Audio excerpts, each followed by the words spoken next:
So he's 31 and she's 25. He says, I'm going to tell you play by play the horrible thing my wife recently did to me. And I'm going to tell you exactly what she said to me about it. We've been married for 5 years. My wife works nights, then goes to the gym after, and I work in the mornings and go beforehand. We have a 2-year-old, and for anyone who has a toddler, you know it's exhausting. So I was in bed sleeping with our son, because he still sleeps in bed with us for now. Anyways, she wakes me up, like she has many times before, to shower with her so we can spend some quote-unquote time together. I'm half asleep while we do this, so I walk into the shower and we start getting intimate and touching one another. A few moments pass, then she stops me and says that she has something to tell me. I'm like, okay, thinking we might be having another child or something. I continue with the intimacy and then she stops me again and says, I'm sorry, but please forgive me. So then I stop and I say, babe, it's fine, just tell me. She begins to cry, saying I'm so sorry and I hate myself for what I did. At this point, I don't know what to think. I'm thinking maybe she crashed my truck or something like she has before. Then she starts saying, I cheated on you and I went,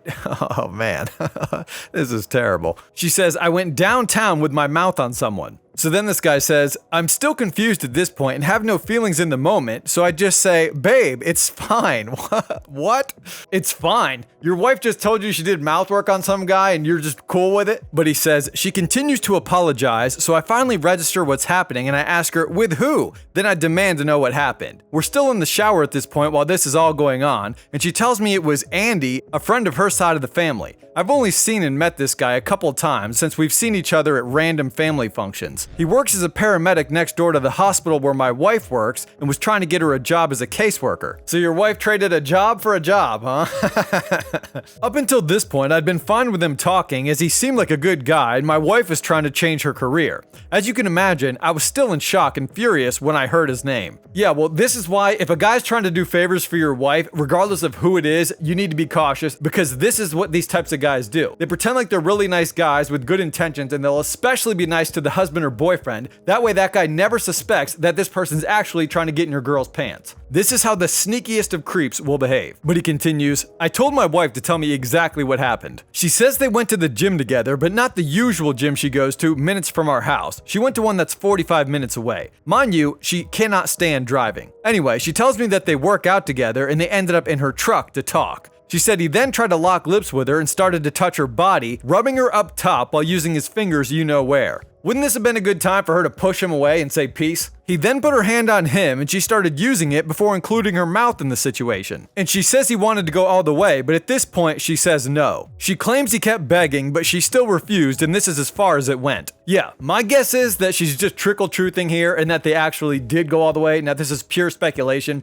but a lot of times women, for whatever reason, think that if they just lie and say that all they did was what she described here and didn't actually go all the way, then it's not as much of a violation. So somehow they can admit this part of it, come clean, and their husband or boyfriend will stay with them because not having gone all the way wasn't an absolute betrayal. This is the same logic as women who still consider themselves pure because technically they have their V card, although they've used their mouth on 100 guys and given backdoor access to 50 of them. I freaked out and said, please tell me that you didn't let him you know what in your mouth. I mean, she kisses our son with that mouth. And me, so that's all I could think at this point. She said, ew, no, but I do, so why wouldn't she let someone else? So now I don't know what to say or think, and I'm completely out of words. Then we get out of the shower, we sit on the bench we have in our bathroom, and she tries to talk to me, but I don't know what to say, and I'm still processing what the heck just happened. We go to bed, at least one of us does, her, and I could not sleep at all the entire night. I cried many times while lying awake. Then the next day, not a word was said, no good morning, no how's your day, nothing. I decided to call her and ask her what the heck happened and how did this happen or why. Then she starts explaining and gave me some weak nonsense about how she wanted to feel wanted. Yeah,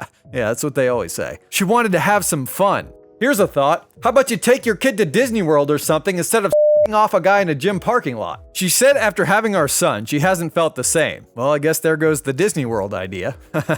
He just reminds her that she's an old mom now. But that she was sorry, and when he locked lips with her, she didn't like it, and it wasn't as good as mine or something like that. And this is exactly what I pointed out in the beginning of my last video, that women, when they want to manipulate men, will stroke their ego, especially when it comes to bedroom stuff. They'll say, oh, you're the best I ever had, to try to get you to forget about the nonsense that they're doing behind your back. As if you're just gonna think, oh, well, if I'm the best, then in that case, I have nothing to worry about. This is exactly what they think men will think when they say this stuff. And unfortunately, with a lot of men, they're correct. So he continues, I made her get tested the next day, and she came back negative. But of course she did, because it takes weeks or something to come up, and she has yet to go back and get tested again. I told my wife I forgave her and that we would never talk about this again. But every day that passes by, I can't stop thinking about what she did. Every song, every movie, podcast, YouTube video, everything talking about taking your girl and having his way with her reminds me about that night. Well, my friend, sorry if you're watching this video, but here's a little advice for you.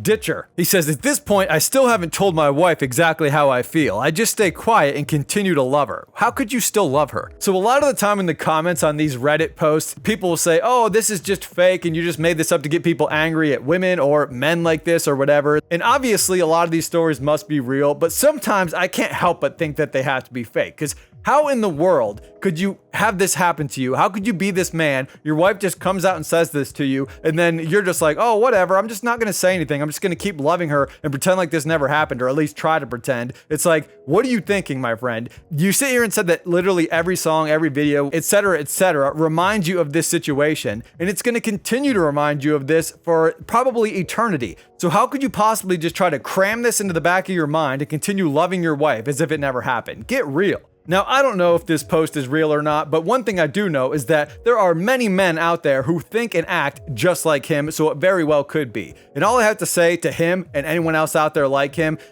stop letting your wives and girlfriends do this to you. Stop letting them get away with this, because there are definitely other women out there who are not pieces of garbage like this, and they won't treat you like this. And those are the only ones we need to love and support. But that's all I got to say about this story. So let me know your thoughts down in the comments for the algorithm, and click like, subscribe if you haven't already, and let's get into the next story. So he's 26 and his girlfriend is 25. He says, this guy at the gym is really friendly with me, meaning I say hi to him and chat briefly, and he does the same with my girlfriend when she goes to the gym. We don't go at the same time. He found her Instagram a while back and followed her, but not me. Weird, but okay.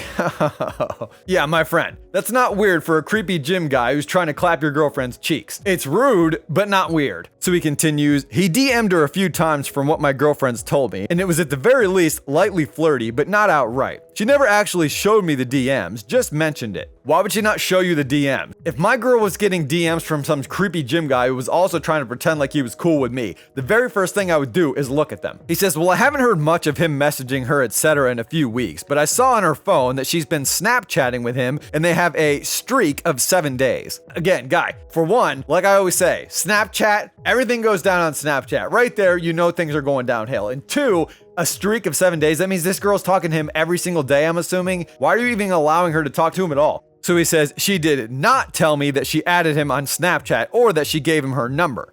Is she cheating? I don't know where to go from here, if anywhere. To make matters worse, we're supposed to move in together next week. Good lord. She gave him her phone number? In what world would she give him her phone number for any other reason than that she's cheating on him? Two, the whole Snapchat thing, he's on her Instagram. If she's giving him her phone number, he didn't just find her on Instagram. She gave him the information so that he could hit her up on Instagram. Why she told you that he was flirting with her, I don't know, other than if she was just trying to get ahead of the whole situation and manipulate you into thinking that she has nothing to do with this off the bat in case you should happen to figure it out or something. I mean, some women, honestly, they just can't help but tell on themselves. I've said this before. A lot of women, they get a guilty conscience and they will tell on themselves and subconsciously cause themselves to get caught because that's what they actually want, if she's not intentionally doing it. Sometimes women don't really care about their boyfriend anymore, but instead of breaking up with them, they'd rather just cheat on them and move on to the next guy. And then if their boyfriend ends up finding out, they're like, whatever, it doesn't matter because she didn't want to be with him anyway. She'll have her cake and eat it too for as long as she can. And if the boyfriend ends up leaving once he finds out, she already has this other person lined up and she'll move on with him. And as far as you two moving in together, absolutely do not do this. Especially if you haven't even gotten to the bottom of this whole situation with this gym guy, but I think it's pretty safe to say we know what's going on here. You move in with her, then what happens in a couple months when you find the actual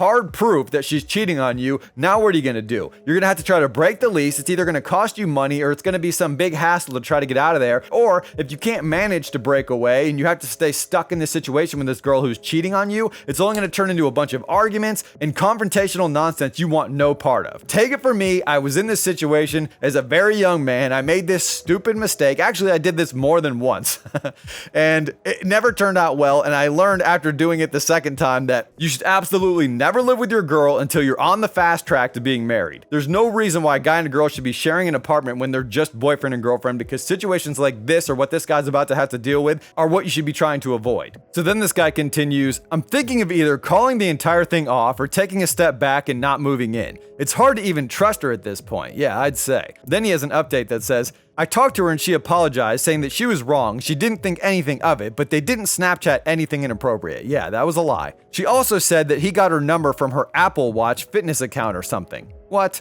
That sounds like complete nonsense. And that she never gave it to him directly, and that's how he added her on Snapchat. Bro, this is complete nonsense. If the story smells like it's probably because it is. He says, I asked to see the IG DMs between them and they were deleted. She said she goes through and deletes the DMs once in a while, but she said there was nothing like him ever coming on to her in IG or Snapchat, except she told me once that he made slightly weird comments to her. Okay, bro, again, if it smells bad, it is bad. No one deletes messages unless there's a good reason, and the good reason is she doesn't want you to see them. There's absolutely nothing good gonna come from her talking to this guy from the gym. The fact that this is a gym guy too, it's like, come on. But aside from that, regardless what this guy looks like, there is no reason why he should be having all this contact with your girlfriend or any contact whatsoever. He's hitting her up on IG, he's hitting her up on Snapchat, which we already know everything goes down on Snapchat. For some reason, he actually has her phone number too. If he really did get her phone number in these weird ways that she claimed, that again is just a really weird thing that you would think she would think that this guy was a creep for doing that, not be entertaining him and having conversations. She's absolutely not being honest here, and you need to just ditch her immediately. So then he says, she basically apologized, said it was really just a minor thing and that it wasn't ever anything inappropriate. Yeah, right. Then down in the comments, he mentions something about them breaking up, and somebody asked why they broke up in the past. He says, there was no infidelity that I know of. She basically just gave me a laundry list of why she's unhappy and broke up with me, but asked to get back together 2 weeks later. I said no at first, but slowly we got back together and started dating again. My friend, if your girl is asking you to go on a break, that's because she wants to be on a break while she goes and sleeps with some other guy and doesn't have to have a guilty conscience, or she can use that as an excuse that, oh, we were just broken up. I didn't actually do anything wrong. It's an intentional reverse Ross and Rachel situation. We were on a break. But I looked at this guy's profile and he actually has another post from a few weeks back where he talks about the breakup in detail. So let's go into that. Last year, my girlfriend broke up with me for a variety of reasons, mostly tied to her not being happy with my effort put into the relationship after 4 years. Bro, if nothing about your relationship changed in any way, but suddenly she's making excuses to not want to be with you, claiming you're not putting in enough effort, the only thing that actually changed is her desire for new. He says, I tried to reason with her to work things out, but she said no. After a couple of weeks of spending time with her friends and family, she came back to me asking to work things out, which I initially said no, but eventually decided to start talking and dating again. Things were great until the pressure to move in together hit. She really wants to move into my apartment and take the next step. I, on the other hand, am extremely anxious about the situation, but ultimately said yes out of fear of losing her without at least trying to live together. Big mistake, my friend. Moving in together when you're already having relationship problems is even worse than moving in when you're totally in love with each other. It's like having a baby to fix a relationship. It's not going to work. It's only going to make things more complicated and worse. He says, I've been fearful of moving in with her throughout the entirety of our relationship. Yeah, as you should be. There's no particular reason other than I don't know if she's the one, I guess. Yeah, she's not. I'm an indecisive person in general, and a decision like this just feels massive. Yeah, it is one, and the decision should be not to do it. If I back out now, I would feel terrible because her lease is up soon and she can't renew, and it would definitely end the relationship. Okay, well then so be it. If that's what's going to end a relationship, then it should. Should I go forward and at least give it a try so I never wonder what if? No. I've been indecisive in the past, but the breakup really amplified things. Yeah, sounds like that's your intuition telling you that this is a bad idea, but for some reason you're going against it and trying to convince yourself that what you need to do to fix this relationship is the worst idea ever. He says, she assures me she knows 100% now that I'm who she wants to be with.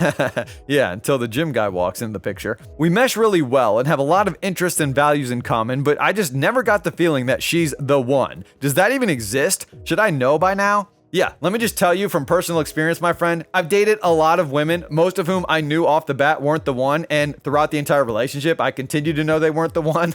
And of course, it was my fault for dating these people, but just like you, I had a thought in the back of my head, like, this person's pretty whack. I probably shouldn't date her. But like an idiot, just because they were hot, I continued to date them anyway. I knew they were bad for me. I knew they had flaws, personality flaws, and things never worked out. And every time I was done, I always thought to myself, why didn't I just listen to myself? Why did I tell myself, I know better than to date this person. I know this person's not good for me or anyone else for that matter. And I went against my better judgment. And of course, it blew up in my face every time. And I absolutely deserved what came to me. So if you choose to move in with this person, despite knowing that she's not the one, I'm not necessarily saying that there is a one for any person or that soulmates exist. But this thought you have that they're not the one means that you know that they're just not good for you, which means you probably shouldn't be with this person in the first place. So then down in the comments, someone says, are you happy with her? If so, give it a shot. Maybe something will click while you're living with her and you'll start to feel like she is the one. Okay, that's terrible, idiotic advice. They say, if not, and you feel like you'd be better off letting things alone or being good friends, then you can just call it off later. And he says, I'm happy with her. Things have been going really well. Yeah, until a couple weeks later when she meets this guy at the gym. He says, I think you're right. I should give it a shot. In worst case, we call it off knowing that we at least tried. No, bro, this mentality is completely moronic. Calling it off knowing that you at least gave it a shot it's not as if you're just gonna be like, oh, it didn't work out, let's call it off. No, what's gonna happen is a lot of arguing, a lot of negative nonsense, especially if she's cheating on you. Depending on the kind of guy you are, there might be some crying involved. Let's hope that's not the case.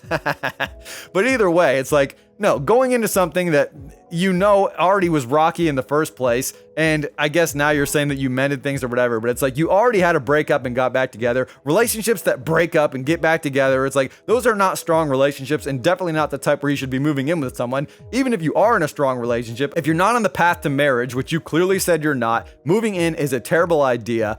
Definitely don't do it. But anyway, that's all I got to say about this story. Let me know your thoughts and opinions down in the comments for the algorithm. Click like, subscribe if you haven't already, share this video with someone you think might like it, and check out my main channel for more relationship and culture-based videos. Till then, hope you all take care of yourselves, support and be good to good women. Peace.